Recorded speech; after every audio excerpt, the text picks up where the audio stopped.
We are pleased to be joined by Sasha Filippova from the Institute for Justice and Democracy in Haiti to help continue with our ongoing coverage of the humanitarian crisis in the region. First, I want to say thank you so much for joining us for, I think it's like our sixth or seventh interview together. So It's really great to be here. yeah, totally. The pleasure's all ours every time. So I want to get into the transitional government and the multinational security support, both having ended, largely kind of failing what their proclaimed goals were or would be.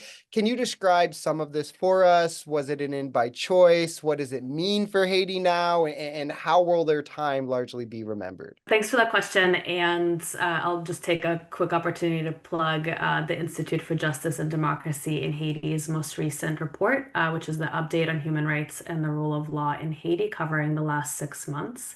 And among the dynamics that we capture in this update is exactly the answer to your question, namely, two of the main elements of the response to Haiti's multidimensional crisis have been the Multinational Security Support Mission, the MSS, and the Transitional Government, which was formed in April of 2023.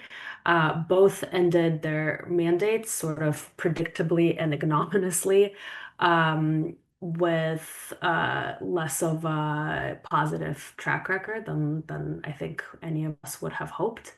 To take a step back, Haiti's crisis, as I said, is multidimensional and very much is not just a question of insecurity caused by armed groups, or the growing humanitarian crisis that has accompanied that insecurity, but underlying it all is a governance crisis, one of state capture by corrupt actors, and one of deliberate dismantlement of democratic and other institutions that secure dignified government for the Haitian people. So the MSS was authorized by the UN Security Council in October 2023. It did not actually start deploying until June 2024 because it suffered from finding leadership, from getting sufficient funding, from getting countries to contribute troops. Ultimately, Kenya agreed to lead the mission and was the primary troop contributor, although the mission never reached its intended goal of 2,500 troops. It hovered right around 1,000 at its highest point. And even with all this effort, with the millions of dollars spent on this mission, I would say its achievements have been almost non-existent.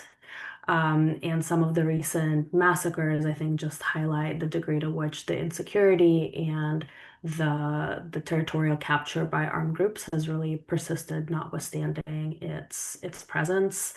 And I'm sure we'll talk about legacy more later, but I also want to highlight that one of the sort of particularly troubling elements is, in addition to a lack of material improvements to Haiti's security situation, the mission also has been now accused of being responsible for sexual exploitation and abuse cases. Several members of the Kenyan deployed troops. These at this point have been confirmed as documented by the UN, so a really disturbing sort of negative harm from the mission as well.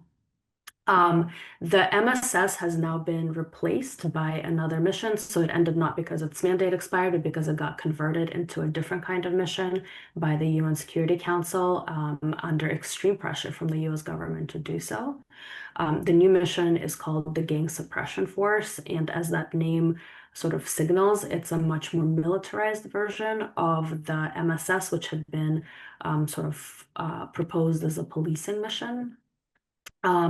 But in substance, other than having this more robust capacity to go after armed groups independently of the Haitian National Police, the mission sort of has many of the same underlying challenges, including that much of the mission's funding is voluntary, although parts of how it will be funded have been converted to UN assessed contributions, meaning sort of funding that the UN provides out of its general peacekeeping operations fund, which, by the way, the US government is underfunding at the moment. So it's deeply ironic that we've pushed for this mission, including to take some of the burden away from what the US government had been paying for the MSS. And in the meantime, we're underfunding the sort of shared pool of funding that goes towards this.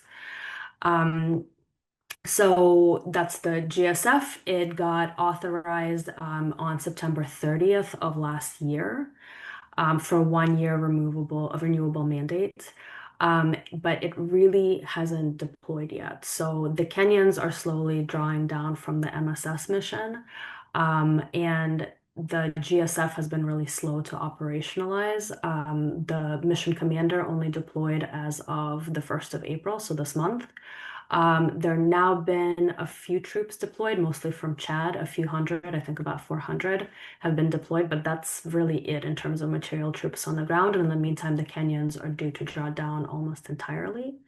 The GSF, the Gang Suppression Force, has a target of 5,500 troops deployed. So that's, as you can see, quite short of that goal.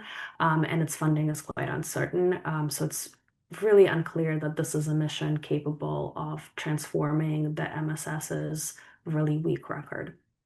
So at the same time that the MSS sort of got replaced by the GSF with this uncertain future and a very weak track record, the transitional government, which was formed through an agreement of April 23rd, it's the political accord for a peaceful and orderly transition in 2024. It always had a end date of February 7th for its mandate. And part of the reason it had an end date to its mandate is that it was authorized by this agreement to form a new government, to basically to stage elections so that constitutional order could be restored. It had limited powers, sort of geared towards reestablishing the functioning of institutions. And it really failed in any of these goals. Elections have not been held, institutions remain non-functional, and as the February 7th deadline for the end of its mandate approached, sort of the actors involved kind of devolved into political wrangling over who would get to maintain power, what would the transition in terms of government look like after this February 7th period, given that they failed to hold elections and restore constitutional order. I will take a small step back and just emphasize that one of the reasons a transitional government really failed in its mandate is from the very outset, it was really shaped by external pressure that had been opposed by Haitian civil society, but external actors, especially the US government. But, CARICOM really stepped in this one and kind of assisted with the formation of the Presidential Transitional Council and insisted that at the table and holding seats on this Transitional Presidential Council were actors who were actually among the parties responsible for Haiti's crisis in the first place. So the very actors who had been capturing the Haitian state and institutions for their own benefit, for their own corrupt purposes. And so unsurprisingly, this transitional government has accomplished very little. It has been mired down in allegations of corruption that are quite well substantiated. It has been dogged at every turn with quite credible allegations of collusion with the armed groups. It has been unsuccessful at controlling them. And so on February 7th, as its mandate expired, or as we neared February 7th and its mandate was expiring, we saw a lot of pressure from the US government to remove power from this transitional presidential council and place it entirely in the hands of a single person, who is the transitional prime minister, Alex Filzimi. And so this was quite opposed by Haiti's civil society because they really worried about consolidation of power in the hands of a single person. Because there's such a history of corruption and political state capture, the concern was that having just one person at the head would be quite problematic.